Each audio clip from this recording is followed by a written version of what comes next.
Presentan Chilevisión Noticias.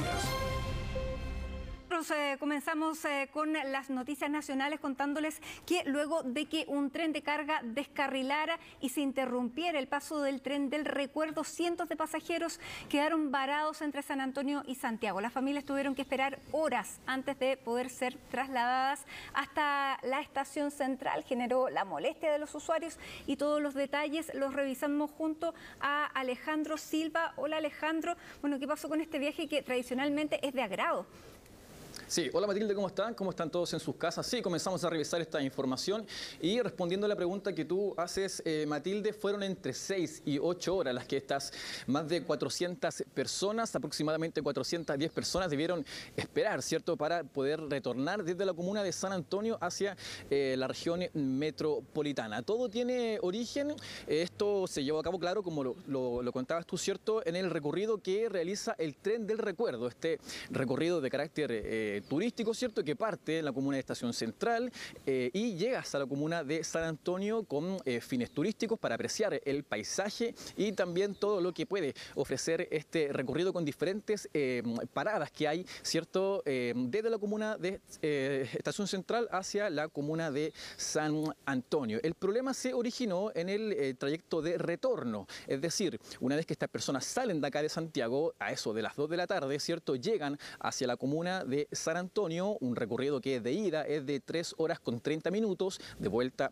también es el mismo tiempo estimativo que demora. Una vez que estas personas salen de la comuna de San Antonio, retornan, ¿cierto?, hacia la región metropolitana, hacen la primera parada en la estación Malvilla, vale decir que son 4 paradas que hay entre medio, entre San Antonio y la región metropolitana, son Malvilla, Puangue, Melipilla, Talagante y posteriormente a la estación central. Una vez que hacen, van a llegar hacia la primera parada, esto es la parada de Malvilla, kilómetros antes notifican que adelante de este tren habría ocurrido un descarrilamiento de otro tren de carga. Esto había impedido que el tren del recuerdo retornara, ¿cierto?, de buena manera hacia la región metropolitana, por ende se debieron activar todos los protocolos correspondientes para que las personas pudiesen retornar. ¿En qué consisten estos protocolos? Bueno, son buses de acercamiento que parten de la comuna de San Antonio hacia la región metropolitana. Son 8 buses en total que dispuso la empresa EFE, la empresa de transporte de trenes, ¿cierto?, que está a cargo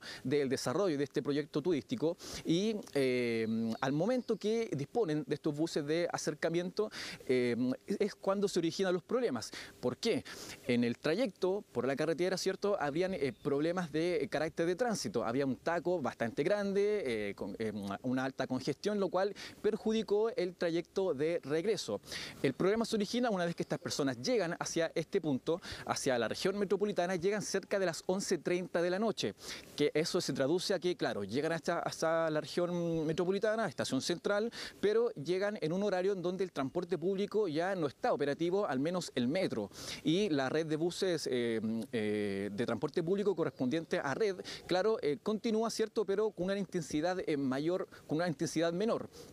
Esto habría originado el problema para que las personas pudiesen retornar a sus casas. Vale decir que, según información que tuvimos acceso por parte de la empresa EFE, ellos habrían dispuesto, ¿cierto?, de un medio de transporte para que las personas pudiesen retornar a sus casas. No obstante, los pasajeros acusan de que esto no se habría tomado en cuenta. Tuvimos la oportunidad incluso de recibir videos, los cuales fueron captados por los mismos pasajeros que tuvieron esta complicación. Vamos a escuchar un ambiente que fue captado, de hecho, por uno de los pasajeros que nos envió esta denuncia.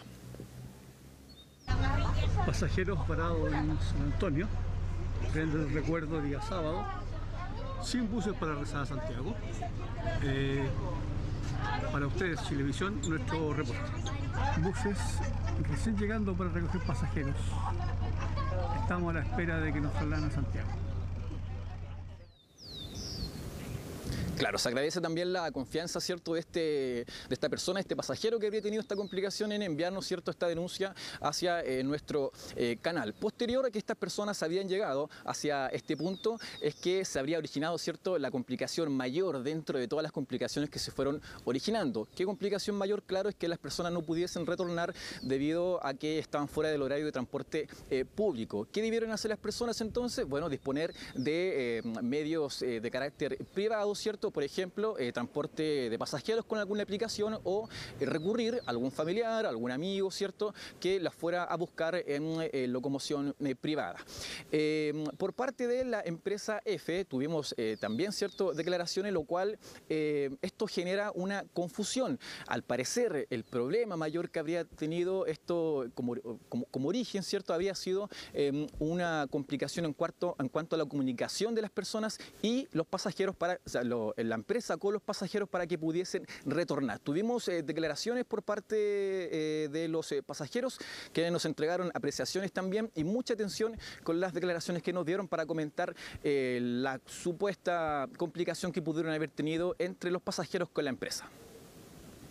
Nos devolvieron a San Antonio, de ahí estuvimos esperando como 20 minutos a que llegaran los buses y los buses nos dejaron aquí, en la estación central. Y miren la hora que yo vengo con un niño de 3 años, entonces su última comida fue a las 5 de la tarde.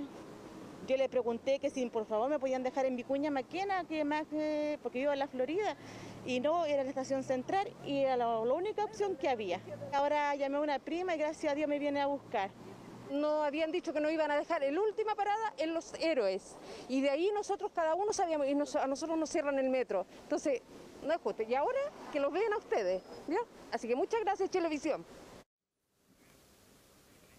Claro, explicamos el siguiente contexto. Cuando esta última persona estaba dando la declaración hacia un equipo de prensa de nuestro canal, es que se acerca uno de los conductores y le ratifica la información que ellos le habrían entregado, al parecer, al interior del bus, que le habrían dicho que no habría, ¿cierto?, la posibilidad de trasladarlos desde Estación Central hacia sus casas.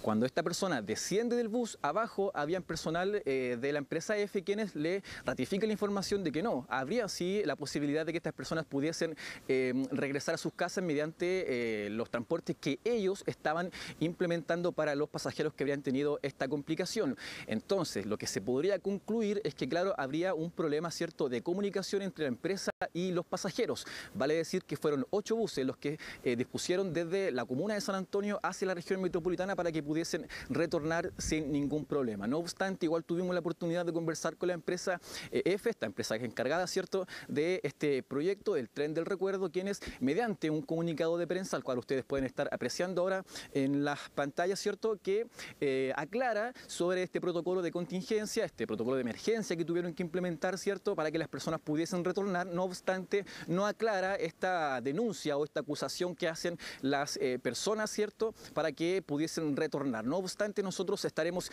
investigando esta información para entregarles un completo informe durante la edición central de hoy en la noche para ver cuál vendría siendo, ¿cierto?, la posible negligencia o mala comunicación que habría tenido la empresa con los pasajeros, Matilde. Perfecto, ahí quedamos atentos. Muchísimas gracias, Alejandro. Buenas tardes. La imprudencia de un motorista en plena autopista quedó al descubierto luego que otro conductor lo grabara.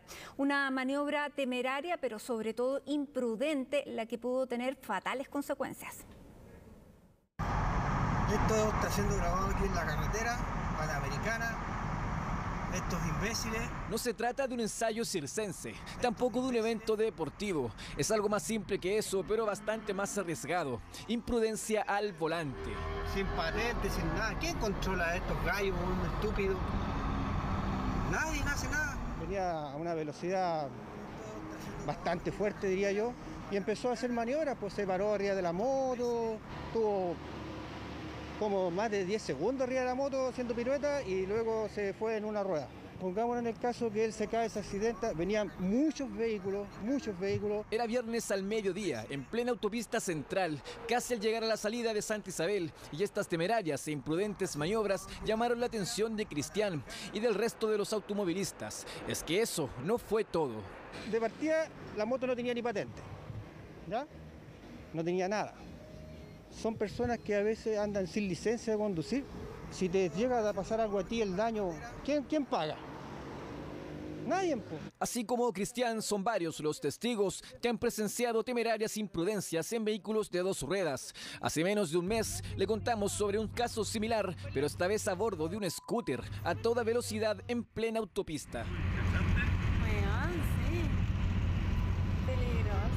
El cuerpo de un motociclista es su capa protectora en caso de un siniestro vial. Cada vez que la velocidad está involucrada en un siniestro, estos son más graves o suelen ser lamentablemente fatales. Hay lugares donde se pueden hacer cosas.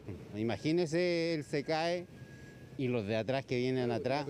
Uno tiene que ir así, claro, para eso el manubrio, la moto igual tiene que estar bien derecha, entonces al hacer eso, cualquier movimiento leve, la moto se puede caer. Durante el 2020, solo por imprudencias de motoristas, se registraron más de 4.000 siniestros, 156 fallecidos y más de 3.000 lesionados. Este motorista, quien iba a casi 100 kilómetros por hora, pudo haber aumentado estas cifras. Cuando tú te mueves, la moto hace esto. Entonces, al minuto de la moto perder el equilibrio, esto también se va a perder. El volante va a empezar a zigzaguear y va a perder el control de la moto y se va a caer. Están pasando los vehículos entre 80 a 100 kilómetros por hora por el lado de él. El vehículo que viene atrás no va a alcanzar a frenar bajo ningún punto. ¿Por qué ese conductor del automóvil se tiene que ir detenido si la imprudencia la cometió el motociclista? Pésimo, porque al final no solamente se arriesga él, sino que arriesga a todos los que van alrededor de él. He visto maniobras que son usadas, pero a ese nivel no me ha tocado ver. ¿Sabes que no respetan, se meten entre medio?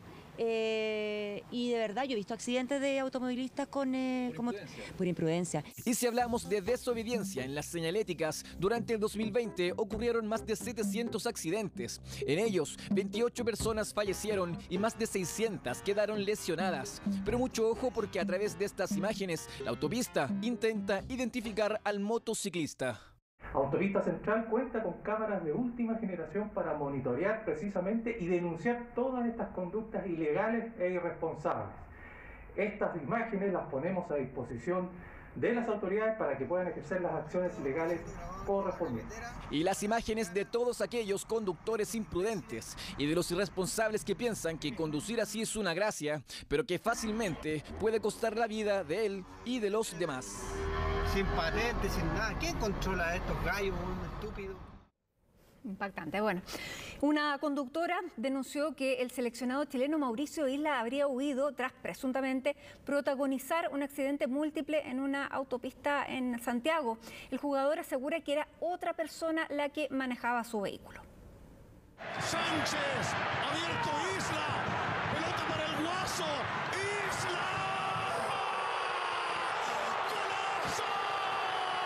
Hace solo unos días se lleva el triunfo de Chile ante Paraguay, pero en las últimas horas el nombre de Mauricio Isla comenzó a circular en redes sociales no precisamente por este gol, sino por un accidente ocurrido en plena autopista central.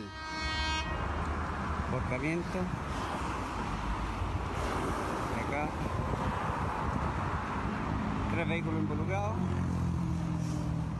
13:15 horas del viernes y este camión, por causas hasta ahora indeterminadas, se volcaba en dirección al centro de Santiago a la altura de la salida El Parrón. Varios automóviles terminaron con daños y afortunadamente solo hubo lesionados. Un estruendo se sintió así, después que se arrasó algo ahí y al asomarlo por la ventana había un camión volcado ahí. Y creo que había más autos involucrados en el accidente. ¿Había un auto negro, el que habría provocado el accidente, crees tú? Sí. Es el que provocó el accidente, porque venía muy rápido, donde quería el camión iba cruzando así y donde él venía muy rápido lo chocó y lo volqueó. Colisión múltiple que testigos dicen provocó el conductor de este Mercedes-Benz negro. Tras lo ocurrido, una de las afectadas aseguraba a través de Facebook que el futbolista Mauricio Isla habría sido quien manejaba y que escapó del lugar, dejando abandonado el vehículo en la autopista. El mensaje se viralizó rápidamente en redes sociales. La mujer accedió a entregarnos su testimonio, aunque prefirió ocultar su identidad, ya que asegura haber recibido amenazas tras la denuncia. Veo un auto negro gigante que se fue contra encima mío y me tiró contra la barrera de contención. Yo quedé atrapada entre la barrera de contención y el auto negro y un caballero me ayudó a salir por la ventana. En el lugar, junto con otros conductores, dice, se percataron que el vehículo era de propiedad del jugador del Flamengo de Brasil. De ahí entonces, considerando la fuga, las sospechas de su presunta participación. El conductor que no se sabe quién es, hasta el día de hoy no sabemos quién es, sí, se dio a la fuga, cruzó autopista central sin ningún miedo a que lo atropellaran, nada, corrió. El futbolista, a través de su cuenta en Instagram, reconoció que el vehículo es suyo, pero aseguró que no iba en el auto y que la persona que participó del accidente está colaborando para aclarar lo sucedido. Sin embargo, no negó que este huyó del lugar, como asegura la denunciante. Luego de ocurridos los hechos, Carabineros tomó la denuncia y confirmó que el vehículo fue encontrado en plena autopista, extrañamente sin ocupantes. Existió un accidente de tránsito en el cual se hubieran involucrado 6 vehículos, uno de estos de alta gama, el que fue abandonado por el conductor en el lugar de los hechos. Ya más tranquila, la conductora afectada no descarta que finalmente el conductor pueda ser otra persona. De todos modos, dice no querer sacar provecho económico de lo sucedido y que solamente espera que el responsable responda por los daños. A mí no me interesa quién sea, si Mauricio Isla, el asistente, el hermano, yo solo quiero que la persona que causó los daños se haga responsable y responda por los daños ocasionados. No solo para mí, sino fuimos 5 vehículos afectados. La Fiscalía por ahora no ha recibido ninguna denuncia, aunque también es probable que esta pueda ingresar al juzgado de policía local, a fin de que se determinen las responsabilidades de este accidente, en el que lo cierto hasta ahora es que el vehículo abandonado pertenece al jugador de La Roja. Y vamos a revisar noticias del ámbito económico que nos afectan directamente el bolsillo, porque el aumento en las tasas de interés está afectando diversos ámbitos. Ya hemos revisado el alza de los créditos hipotecarios y otro efecto que involucra a más personas es el aumento en los intereses de las tarjetas de crédito. Vamos a conocer los detalles de este análisis. Tomamos contacto a esta hora con Pablo Figueroa. Pablo, cuéntanos cómo estás. Buenas tardes.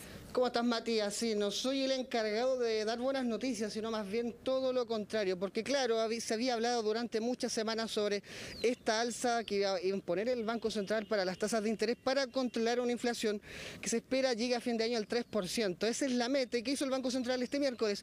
Anunció un aumento de 1.25 puntos, no los 0.75 que se esperaban. ¿Qué quiere decir esto? Que la tasa de interés está en 2.75%. Si usted tenía una deuda consolidada de 100.000 pesos, bueno, desde ahora usted está pagando 102.750 pesos. Quizás, Mati, son pequeñas alzas, pero que si uno va sumando, si tiene hartas tarjetas de crédito, van sumando más. Pero, ¿qué dicen los expertos? Pasemos a revisar primero la opinión sobre esta alza y cómo nos daña el bolsillo a los chilenos. En el corto plazo, creo que lo que más influye es el alza de la tasa de política monetaria para corregir la distorsión que está provocando más inflación, ¿no es cierto? Y sube las llamadas tasas de consumo, para el consumo, las tarjetas de crédito, el sobregiro, las cuotas de consumo. Eso va al alza, ¿no es cierto? Yo creo que la próxima semana ya vamos a tener aviso, porque ese es de corto plazo. Ahí escuchamos parte de los expertos, Mati, explicando qué significa esta alza, que tiene como meta lograr frenar esta inflación, y la meta, como se ha dicho en todos los expertos, es llegar a fin de año con una inflación del 3%, que, ojo, dicen, no solamente pasa en Chile, está pasando en varias partes del mundo y no tiene que ver con temas como el cuarto retiro, son varios factores. ¿Qué recomiendan los expertos? Porque, claro, es una medida que para la gente que gana más dinero no afecta tanto sus bolsillos, pero sí para las personas que tienen tarjetas de crédito en casas comerciales, que tienen un mayor riesgo y por ende pagan tasas aún más altas. ¿Qué recomiendan los expertos? Vamos a ver otros. ¿Y qué le dice a usted en su casa? ¿Qué tiene que hacer si usa tarjetas de crédito? Esta es una medida que lo que busca es prevenir, frenar la inflación, que a la larga una inflación desatada es mucho más nociva, es mucho más dañina, y si el crédito soy capaz de ocuparlo de una manera inteligente, de una manera racional, obviamente se puede transformar en un muy buen aliado para ir adquiriendo bienes, ¿no es cierto?, de mayor cuantía, como, ¿no es cierto?, puede ser comprarse una casa o comprarse un automóvil.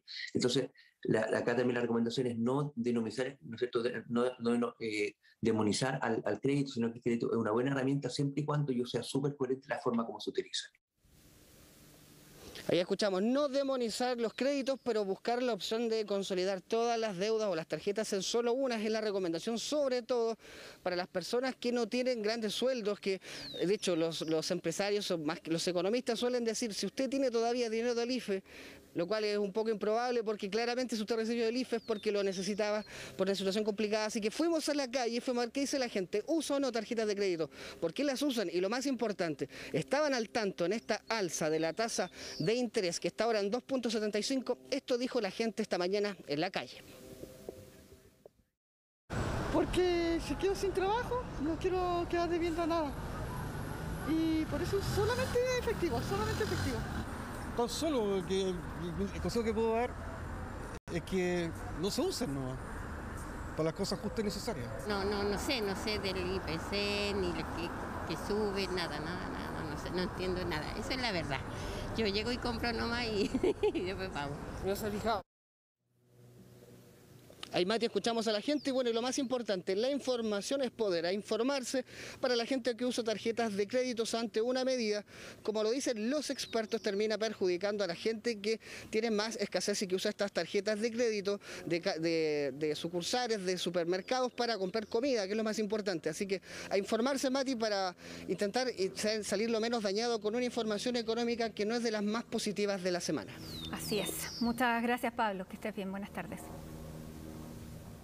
Bueno, revisamos a esta hora las cifras COVID. Por cuarto día consecutivo se registraron más de 1.000 casos de COVID-19. Hoy se informaron 1.562 casos nuevos de coronavirus en 58.605 exámenes realizados. Esto da una positividad de un 2,2% a nivel nacional, un 3% en la región metropolitana. También se informó del deceso de 12 personas en las últimas 24 horas y hasta este domingo hay 2.116 camas críticas habilitadas y 346 camas críticas disponibles. Ese es el informe hasta el día de hoy. Le preguntamos al ministro de Salud, Enrique París, sobre esta alza y esto fue lo que nos dijo. Los casos han aumentado en los últimos días. De hecho, alcanzamos a tener incluso más, estoy viendo acá, sobre 1.700 casos, cosa que es bien preocupante. Hoy día bajamos a 1.562 y también bajó la positividad. Y otra cosa muy importante, los que están cayendo a la UCI, que son muy pocos afortunadamente, son en un 100%, me atrevo a decir yo, gente que no se ha vacunado, gente que no tiene la vacuna puesta en 2 dosis o solo tiene 1 dosis. Por lo tanto, esa gente corre peligro de morir porque no se ha vacunado. Yo creo que tienen que tomar conciencia de eso y además poner en peligro a su familia porque pueden transmitirle a los niños que todavía no están todos vacunados el virus y obviamente enfermarlos. Cambiamos de tema. El exfiscal Manuel Guerra, quien investigó el caso Exalmar, entregó detalles del sobreseimiento al presidente Sebastián Piñera por el caso Dominga y manifestó su apoyo a una nueva indagatoria de la Fiscalía. Paloma Ávila nos va a contar más detalles. Paloma, buenas tardes. Hola, ¿qué tal, Matilde? ¿Cómo estás? Muy buenas tardes. Claro, porque durante la mañana de este domingo el ex fiscal Manuel Guerra dio sus declaraciones al diario El Mercurio y durante la jornada, ¿cierto?, se produjeron diferentes reacciones respecto a sus palabras, ya que recordemos que él fue quien sobreseyó a Sebastián Piñera, el presidente Sebastián Piñera, en el año 2017, en la primera investigación por la compraventa de la minera Dominga. Dentro de sus declaraciones destacamos la siguiente: dijo que no tenía elementos de intervención de Sebastián Piñera o de algún miembro de su familia para beneficiar a la minera Dominga. Además, mencionó que no había mayores diferencias entre los documentos del año 2017 y lo que se conoció ahora tras el escándalo de Pandora Papers, pero si bien las principales diferencias podían ser que las sociedades son distintas y que también cambia el lugar, ¿cierto?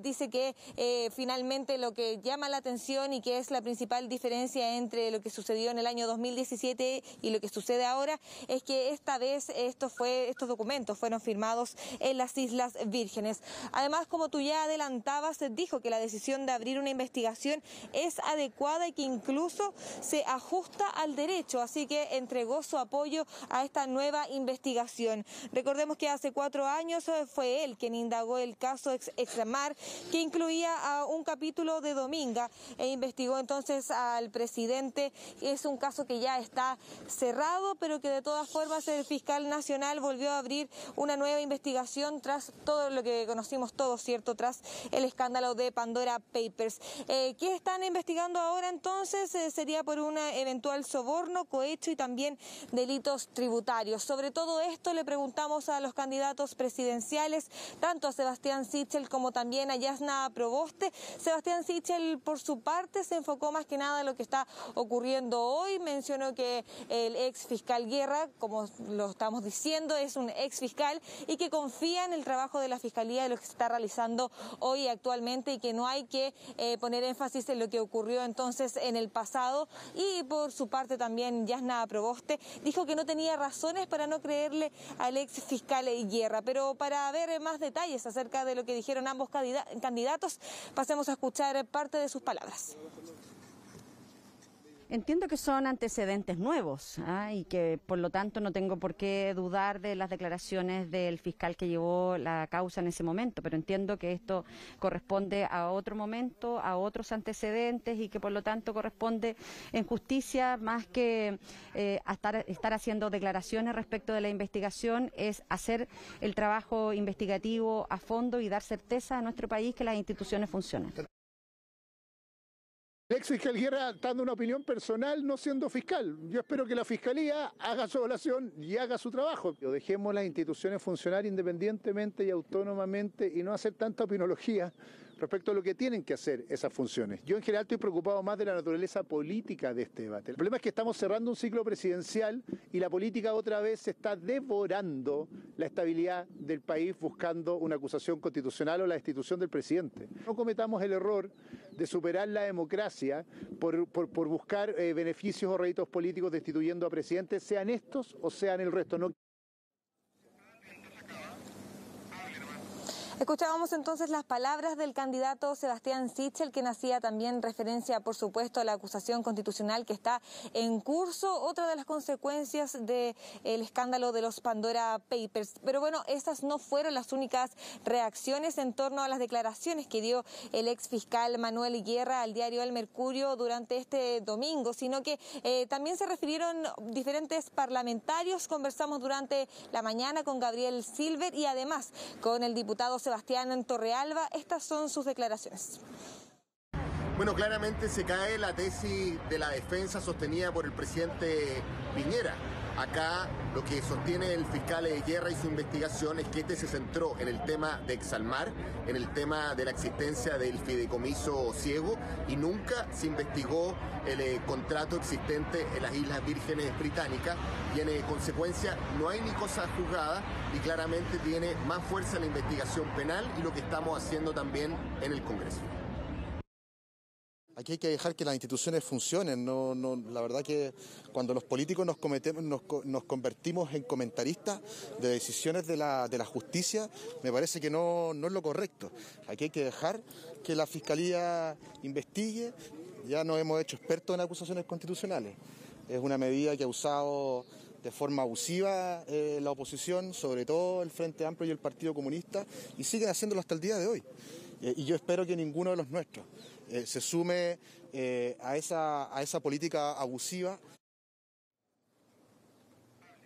Diferentes opiniones entonces en el mundo político tras las declaraciones del ex fiscal Guerra, que para hacer un resumen, ¿cierto?, dice más que nada que no estaban las pruebas suficientes, pero que de todas formas él da su apoyo a esta nueva investigación que está en curso. Matilde.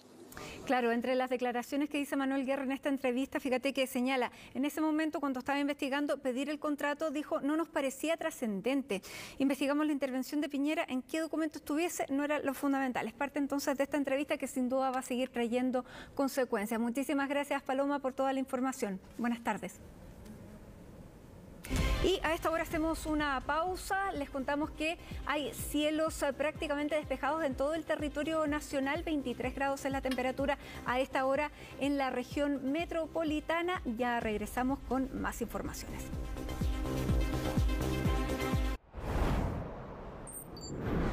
Ya estamos de regreso. Les contamos que a partir del próximo año los pasaportes costarán 1/3 de su valor actual. Esto luego de que la empresa china Aicino ganara la licitación. Todo esto en medio de críticas de parlamentarios que dicen que esto podría significar que Chile perdiera la ventaja de tener visa waiver con Estados Unidos.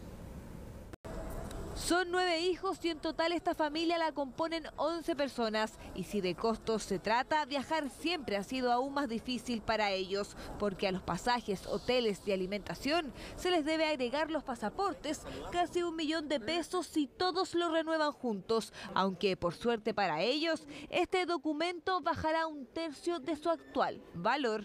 Cuando tienes 9 hijos, es maravilloso tener costos más baratos. Bueno, lamento haberlo sacado antes con tanto hijo, pero me encanta que todo sea más barato porque nosotros vivimos una economía de escala. Claro, porque desde diciembre de 2022 el pasaporte pasará de valer casi 90.000 pesos a poco más de 27.000. El registro civil adjudicó la nueva licitación a la empresa multinacional china Aicino por $205 millones.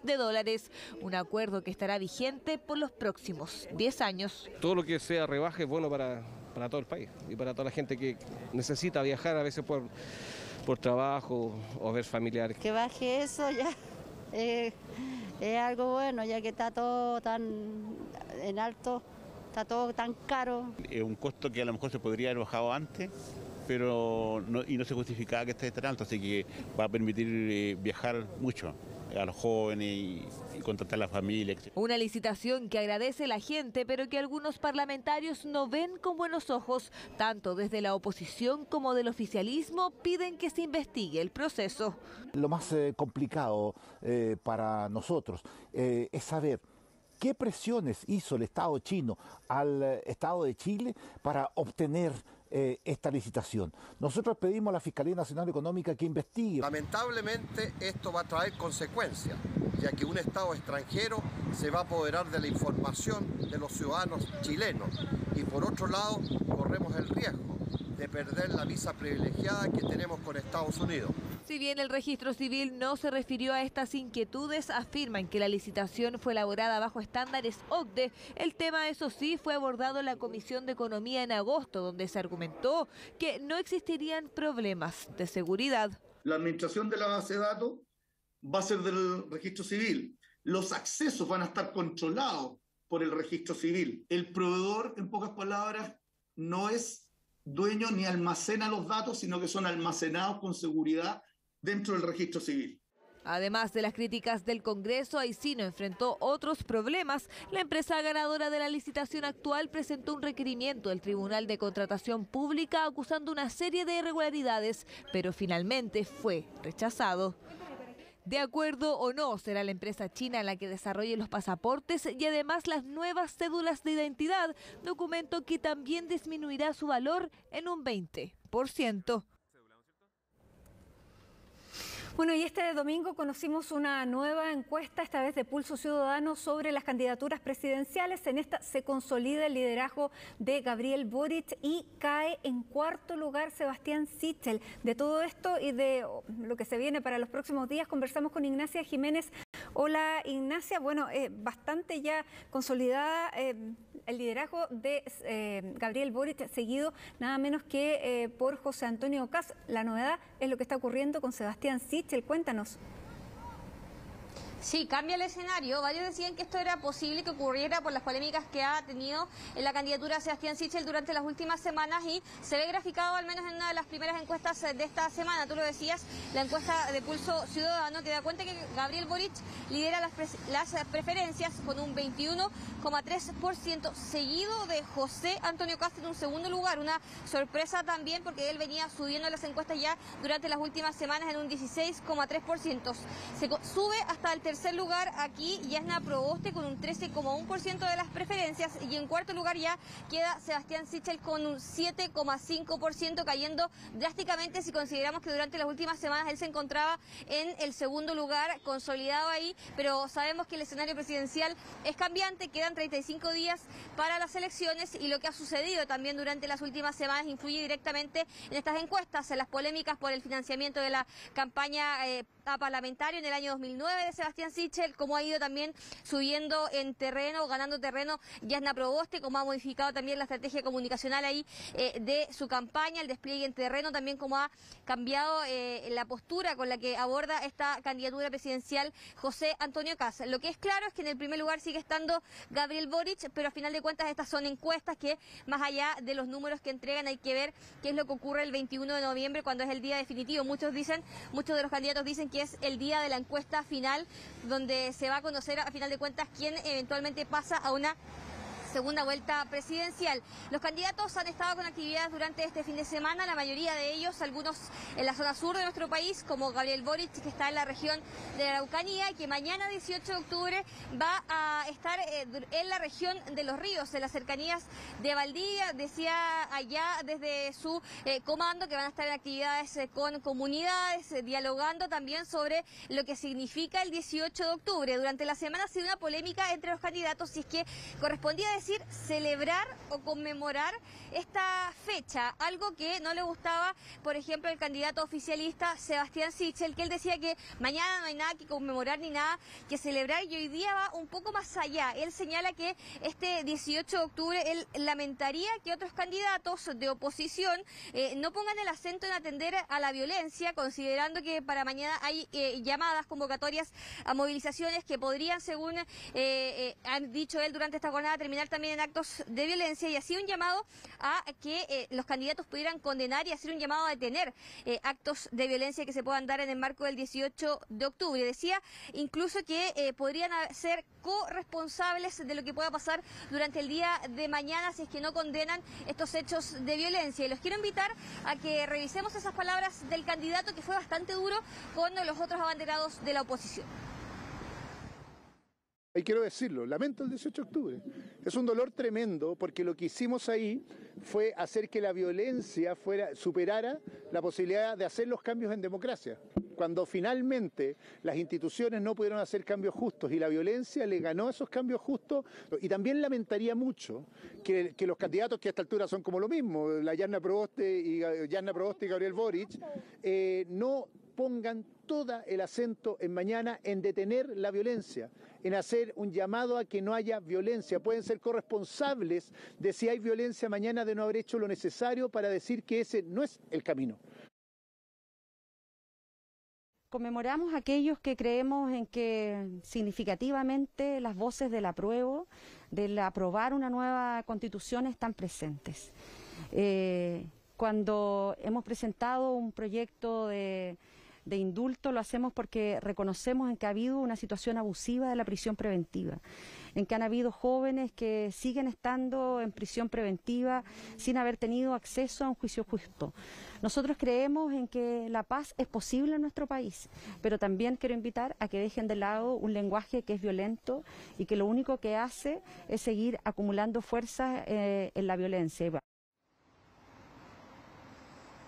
Respuesta directa de la candidata ya Sebastián Sichel, que incluso el día de ayer había emplazado a los candidatos de la oposición a retirar el proyecto de indulto a los presos del estallido social, un proyecto de ley que está en el Congreso Nacional y que queda también en manos ahí de la discusión de Yasna Proboste y de Gabriel Boric por ser candidatos presidenciales y también parlamentarios. Yo les decía, y ustedes escuchaban también ahí las palabras de Yasna Proboste, que mañana para algunos candidatos es un día histórico. Ellos dicen que hay que conmemorar el día, hay que pensar también en que estamos todavía en un proceso de cambio, al menos así lo consideraba Gabriel Boric y Marco Enríquez Ominami, que dicen que el 18 de octubre marca un punto en que el pueblo chileno dice basta a ciertas cosas que estaban sucediendo en nuestro país, y que dicen que también reconocen que es un momento de dolor para mucha gente, como señalaba el candidato de Chile Podemos Más, pero que se necesitaba para poder también encauzar este proceso constituyente que está en curso. Por lo mismo decían, mañana es un día de reflexión, pero también también para poder dialogar sobre lo que está pasando en nuestro país y el proceso de cambio que se está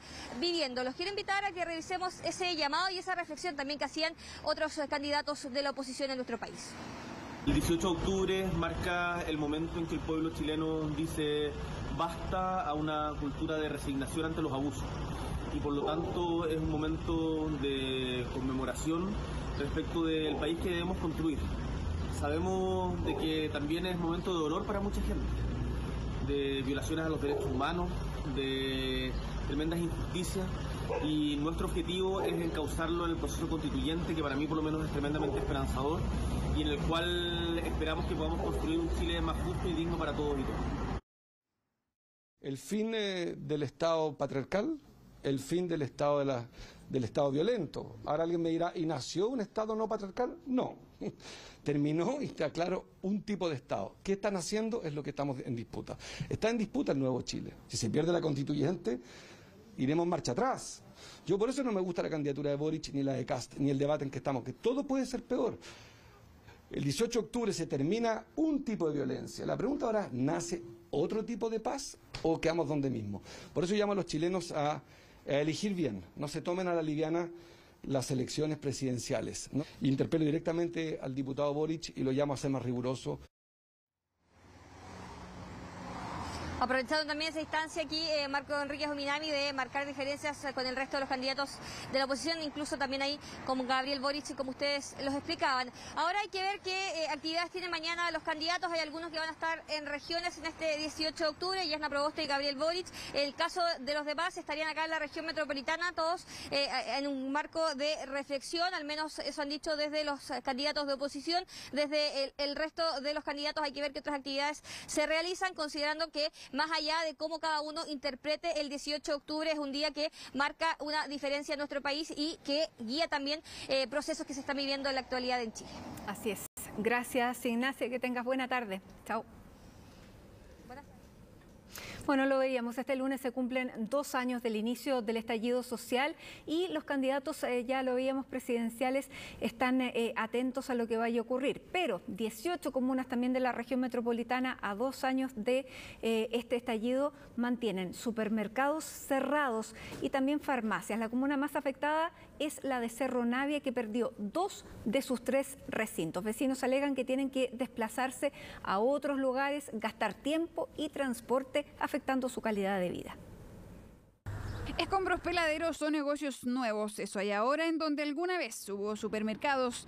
A 2 años del estallido social, un estudio reveló que 18 comunas de la capital aún mantienen cerrados recintos de este tipo. Que el supermercado hace mucha falta, mucha falta, de verdad que sí, en serio. Nos queda muy lejos, me queda retirado nosotros. Para ir, hay que pagar un auto para poder volver con las cosas. Los supermercados son una infraestructura esencial para el desarrollo de las actividades de los habitantes de una ciudad. Obviamente afecta la calidad de vida. Saqueos e incendios a las grandes cadenas propiciaron la vuelta obligada del comercio más pequeño. La más afectada, Cerro Navia. La carnicería esta, la Santa Isabel, quemaron lo que está en San Pablo con el Teniente Cruz. No hay negocios grandes ninguna. Porque tenemos que ir a comprar a J. Pérez, a San Pablo, a otros lugares más lejos. Por aquí los negocios piden muy caro por las cosas. En Cerro Navia habitan más de 140.000 personas, según el sondeo. Antes del estallido había 3 supermercados abiertos. Uno de los afectados fue este, ubicado en José Joaquín Pérez. Ni Cencosud ni el municipio se refirieron al tema, mientras los vecinos siguen con las dudas y movilizándose a otras comunas. Situación similar en Pudahuel, ahora se ve así. Imponente explanada que alguna vez albergó al supermercado más grande del sector. Ahora no hay nada. El comercio pequeño y el persa tratan de suplir su ausencia. ¿Qué hace falta para comprar, para la vida diaria? Esta era la más grande en realidad que estaba aquí dentro de Pudahuel. Teníamos acceso más rápido. De toda la vida de tener un supermercado cerca. Duró poquito.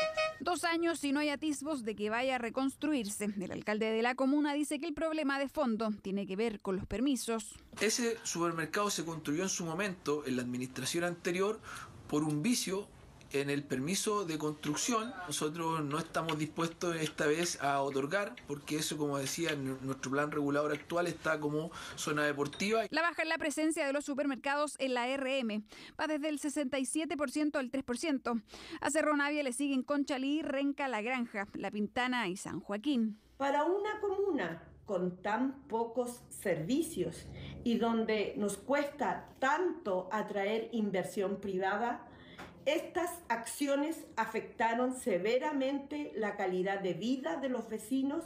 Las farmacias, si bien también fueron afectadas por ataques, se pudieron restablecer más rápido. Nosotros perdimos 2 locales de farmacias de barrio, farmacias independientes, estaban dentro de un supermercado.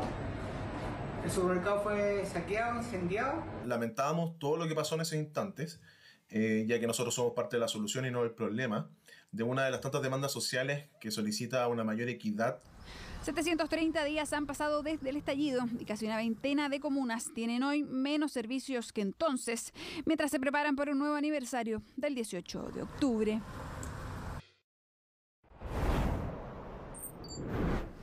Anoche se registraron manifestaciones en Villa Alemana contra la instalación de la termoeléctrica Los Rulos. Pedro Garrido está a esta hora en Limache y nos va a contar los detalles de lo que ocurrió anoche ahí a pocos kilómetros. ¿Cómo estás, Pedro? Buenas tardes. Hola, ¿cómo estás? Muy buenas tardes. Como bien lo mencionas, esta manifestación que convocó a más de 1.500 personas se desarrolló de manera bastante tranquila. Inicialmente una caravana bastante cultural, incluso con la presencia de muchas familias, lo que motivó a que se sumaran a medida del recorrido muchas más personas para reclamar contra esta termoeléctrica Los Rulos, una manifestación que no es la primera que se hace, es manifestaciones que se vienen desarrollando ya hace varios años y que está en pleno proceso de discusión. Lamentablemente, y como ya es habitual, un grupo de descolgados de esta manifestación, que la propia delegada presidencial lo menciona, se desarrolló de manera bastante pacífica, como es una constante, sobre todo en las manifestaciones medioambientales, pero un grupo de descolgados comenzó a realizar desórdenes, barricadas e incluso a muy pocos metros de la municipalidad de Villa Alemana, específicamente en la Plaza Belén, se desarrolló una especie de celebración, incluso una especie de concierto, donde más de 1.000 personas estuvieron ahí sin respetar protocolos sanitarios, sin la utilización de mascarillas. Pasemos a revisar las declaraciones de la delegada presidencial provincial acá en la región de Valparaíso, la provincia de Marga Marga, específicamente María Carolina Cortis. Este tipo de marchas y en especial la causa de la termoeléctrica Los Rulos, nosotros la hemos vivido en distintas comunas de la provincia. Y normalmente el inicio de la marcha y el término de la marcha no tiene ningún tipo de incidente. Sin embargo, el día de ayer hubo una convocatoria de más de 1.500 personas. La marcha se alargó bastante hasta horas de la noche y sí hubo incidentes, aclarando que no hubo lesionados ni por parte de carabineros ni por parte de civiles. Sin embargo, nos importa decir a la comunidad que las formas de manifestarse en la provincia de Marga Marga han estado en particular y en esta causa orientadas a forma pacífica que protegen además a aquellos que van a manifestarse. Bueno, lo mencionábamos, una manifestación bastante tranquila, pero que lamentablemente terminó con estas barricadas y esta celebración donde no se respetaron los protocolos sanitarios. Intentamos tener una vocería oficial de parte del Seremi de Salud, George Hefner, respecto a si se van a iniciar acciones legales, si se va a investigar o por qué no hubo fiscalización, teniendo en cuenta de que las imágenes estaban siendo viralizadas desde temprano. Lamentablemente no pudimos tener una versión oficial de la Seremía, declinaron referirse al tema. De igual forma, durante esta mañana llegamos hasta la Plaza Belén, pleno centro de la ciudad de Villa Alemana. Conversamos con vecinos que estaban a muy pocos metros del lugar donde se desarrolló esta fiesta, podríamos llamarlo improvisada, pero habían bandas de música, había una organización detrás y lamentablemente aseguraban que no están en contra de lo que son las manifestaciones, incluso muchos de ellos participan habitualmente, pero sí están en contra de los desórdenes, de los desmanes y lamentablemente en esta ocasión incluso los juegos para niños se vieron afectados. Revisemos qué nos comentaban los vecinos. Malo porque si están luchando ellos por el medio ambiente y esa es la política de ellos, lo ideal sería que sellaran su basura. Claro, hubo destrozos, mira, el juego de los niños está hecho tira, el basural que dejaron acá y está mal. taparle el destrozo de los juegos de los niños. Yo no estoy en contra de las protestas. Es que la manera de protestar igual afecta, como él dice, a la comunidad entera, porque los niños igual no tienen la culpa de la culpa de los mayores. Bueno, nosotros nos hemos trasladado a la comuna de Limache, específicamente hasta el lugar donde está emplazada la ex vivienda o hacienda Itman, acá en pleno centro de la ciudad. Y si nuestro camarógrafo Víctor Ramírez nos muestra, y una noticia que vamos a conocer en profundidad ya en la edición central de Chilevisión Noticias, estamos en uno de los túneles patrimoniales de la ciudad de Valparaíso. Este túnel tiene al menos una extensión de 3 a 4 kilómetros por todo lo que es el centro de la ciudad. Eran túneles de regadío que fueron descubiertos hace 4 años atrás. Durante las últimas horas fue el propio alcalde quien aseguró que se busca recuperar y aumentar el valor patrimonial justamente de estos lugares. Incluso nos adelantó que ya para el Día del Patrimonio este túnel volverá a estar habilitado. Fue cerrado durante la pandemia, muchos vecinos llegaban hasta el lugar, fue cerrado para que las personas no tuvieran acceso, se está restaurando en el interior. Algunos inescrupulosos a lo largo de este trayecto intentaron ingresar, provocaron algunos desórdenes, algunos destrozos al interior,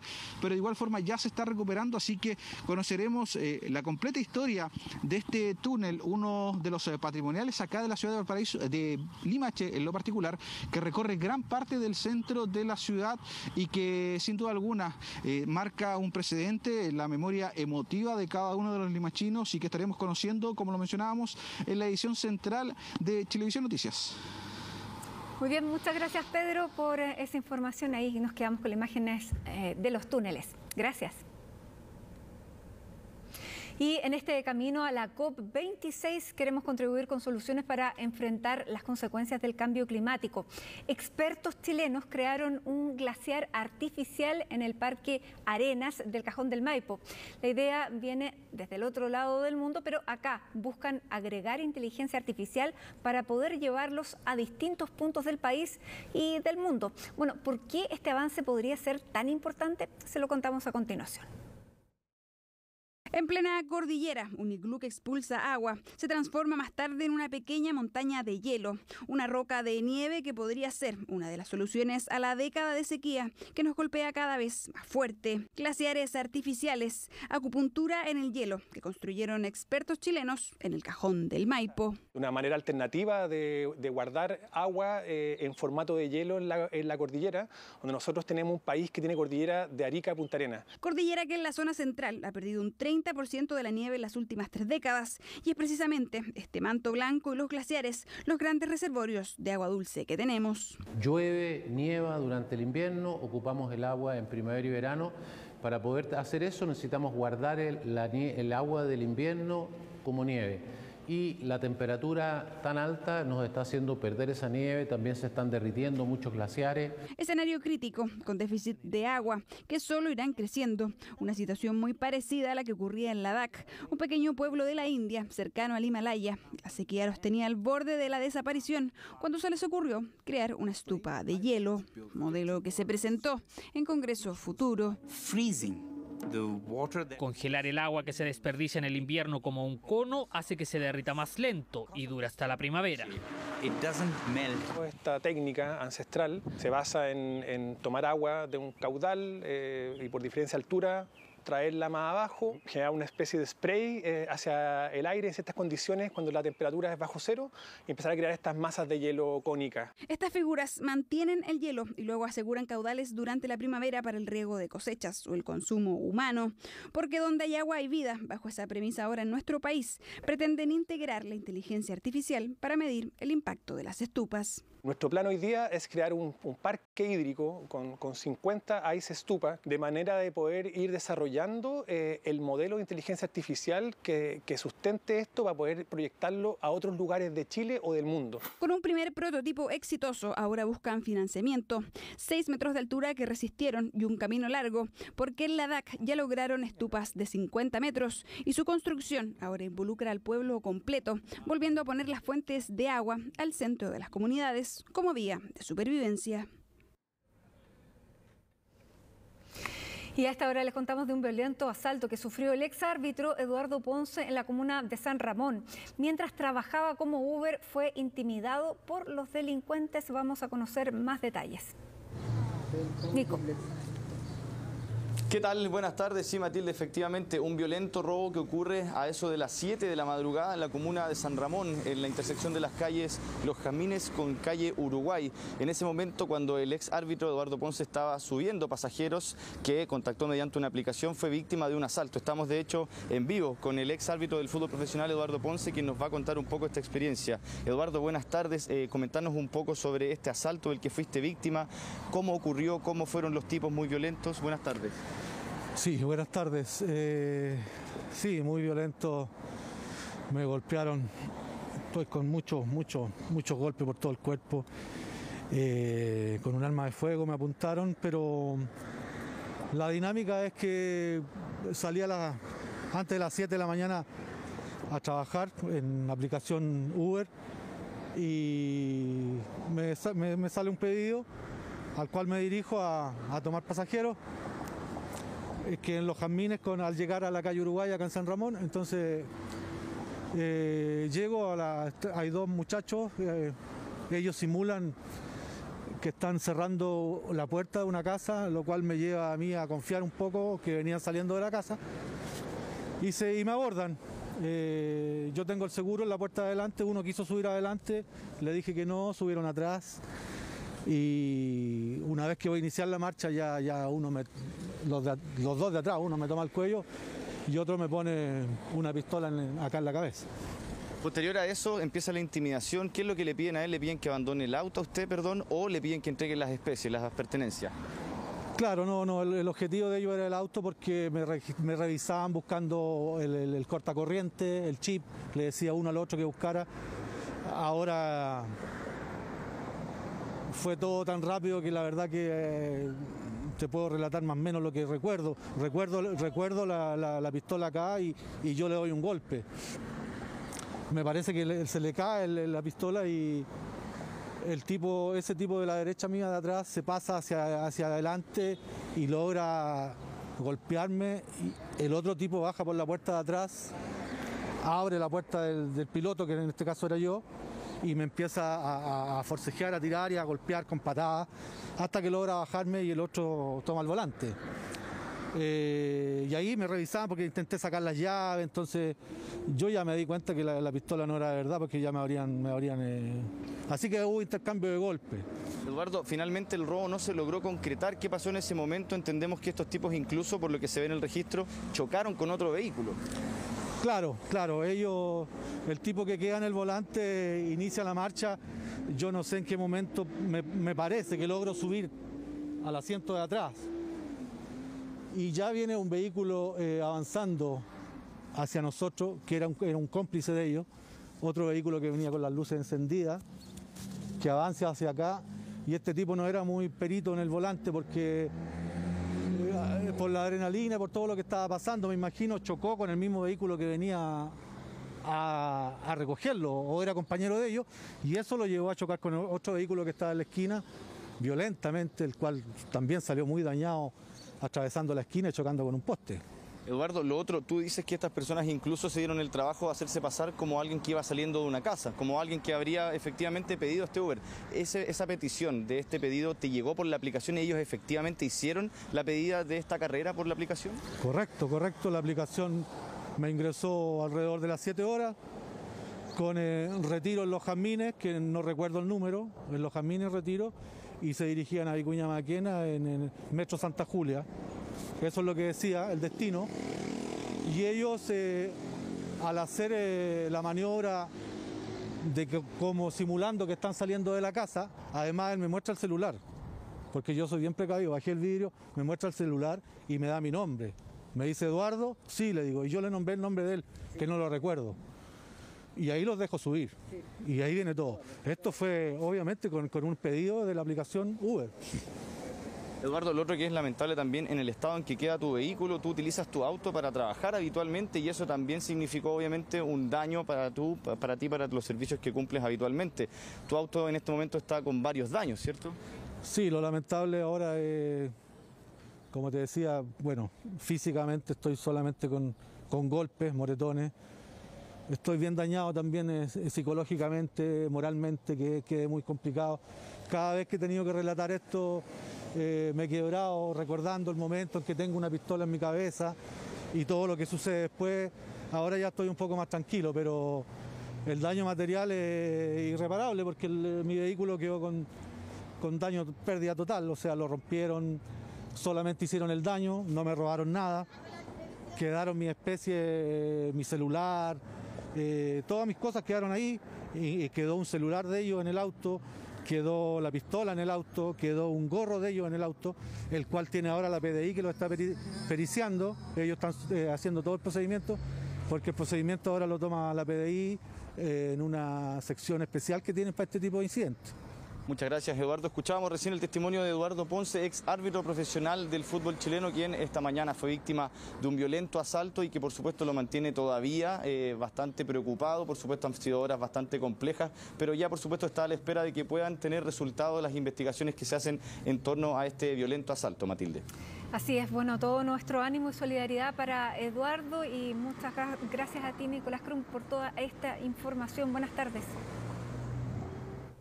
Y a esta hora, cuando ya faltan casi 30 minutos para las 3 de la tarde, nos vamos a la pausa. Esta es la imagen que presenta a esta hora la capital desde el Parque Metropolitano. Les contamos inmediatamente cuál es la temperatura a esta hora, 24 grados con 2 décimas en la región metropolitana. Con esta imagen vamos entonces a una pausa, ya volvemos.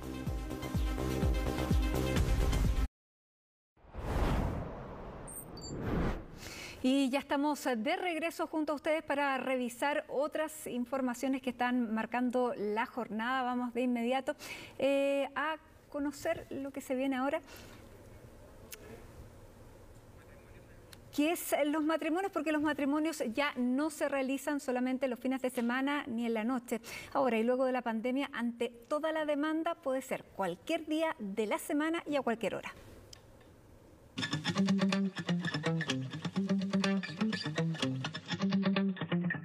Estas son las instalaciones de Casón Aldunate. Este lugar usualmente lo que hacía era tener un espacio físico verde para cóctel y luego un espacio cerrado para que los invitados pasaran a comer.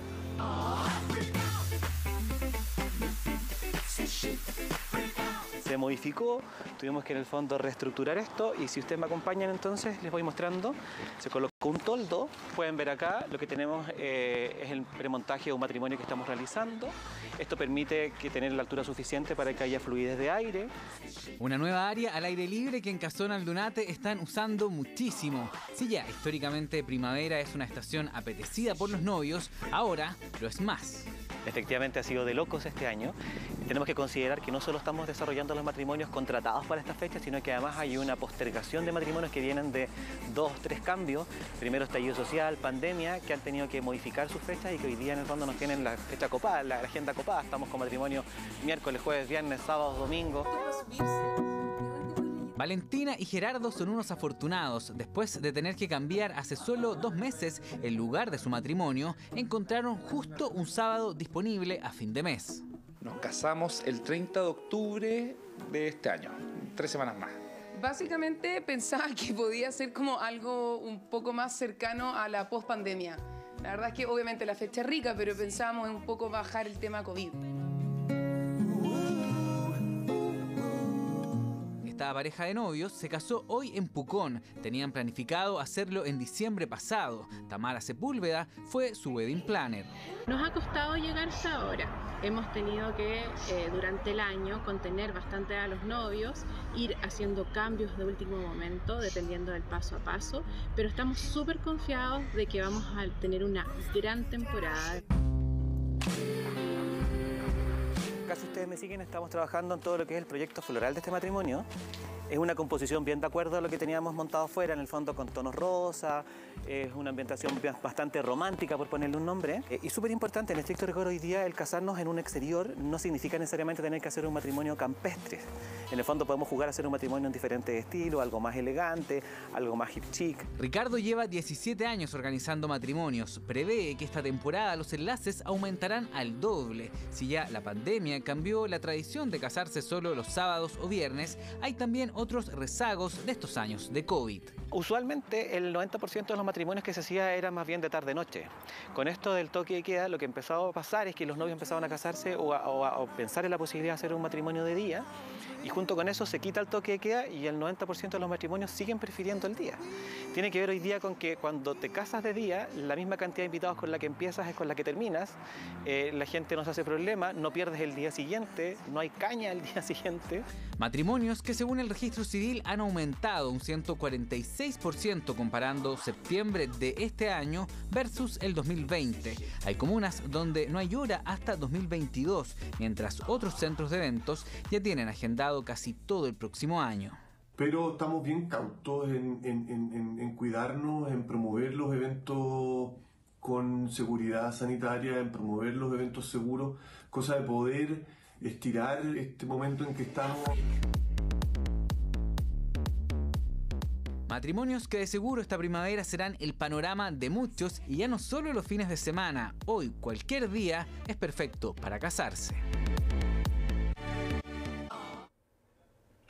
Y les queremos contar que desde el año 2022, el próximo año en Francia, no se podrán vender frutas ni hortalizas frescas envueltas en plástico. Todo para evitar más de 1.000 millones de envases innecesarios cada año. Bueno, ¿cómo vemos esto aquí en Chile? Se lo contamos. ¿Cómo lo hago yo para evitar el plástico excesivo en las frutas y verduras? Utilizo estas mallitas donde vienen, no sé, la cebolla, las paltas, que se pueden cuidar y se pueden volver a usar montones de veces. Esto que te voy a mostrar, por ejemplo, estas cajas formato almeja, que son las típicas donde vienen las frutillas, por ejemplo, que son súper livianas y resistentes. Incluso, mira, al apretarlas no se rompe. Entonces aquí puedes comprar, por ejemplo, un jengibre, champiñones. También estas típicas bolsas donde vienen las verduras actualmente en el supermercado se pueden reutilizar. Francisca claramente hace lo que más puede para no aumentar su huella de carbono y con sus ideas y simpatía nos muestra cómo hace sus compras no usando o reutilizando plástico. Esta es mi verdulería que queda cerca de mi casa, así que habitualmente vengo para acá. Ahora, por ejemplo, voy a hallar la lechuga y voy a aprovechar de meterla en la misma bolsita de lechuga. Así de fácil nos estamos ahorrando un empaque de plástico. Exacto. En el fondo un envase plástico que se hizo para ser desechable y aquí lo estamos reutilizando. Si tú no tienes bolsa y te quieres hacer de un stock, puedes aprovechar, si necesitas naranja, comprar esta y después la abres con cuidado y así puedes reutilizar esta misma mallita. Yo voy a llevar unos champiñones a granel y reutilizo la cajita y queda perfecto. Hay que un poco evitar lo que está al otro lado. Exactamente, entonces no hay por dónde perderse. Claro. Mientras Francisca hace esto todos los días, de esta verdulería nos vamos a Francia, país que desde el 1 de enero del 2022 ya no se podrán comercializar frutas y hortalizas frescas envasadas en plástico, una práctica que afecta al 37% de las ventas, a modo de evitar más de 1.000 millones de envases de plásticos innecesarios cada año. Seguramente ahora van a surgir otras alternativas que quizás generan exactamente el mismo daño, porque al final el problema empieza cuando queremos consumir frutas y verduras que no son de la temporada y no son de Chile, porque es ahí justamente donde usan ese tipo de envases plásticos para mantener la fruta y verdura más fresca por más tiempo, porque viene de más lejos. Si seguimos consumiendo local y de la temporada, podemos evitar gran parte de ese tipo de plástico. Se aplaude la medida entonces, pero también se pone una preocupación ante el tipo de consumo del chileno. Uno que debe apuntar al consumo local y ahí también entra la compra a granel. Cara a una parte que no se estaba cubriendo y que era el cero desperdicio y una compra consciente. Siento que hay un boom de este tipo de negocios, porque creo que la sociedad ha ido cambiando su conciencia. Opciones para aquellos que buscan no desperdiciar comida y evitar un uso excesivo de plásticos en un mundo que se espera le diga cada vez no a su uso. Y con Adel llegamos al final de las informaciones de este domingo en el noticiero que hacemos entre Chilevisión y CNN Chile. Que tengan una excelente tarde y un gran domingo. Que estén bien.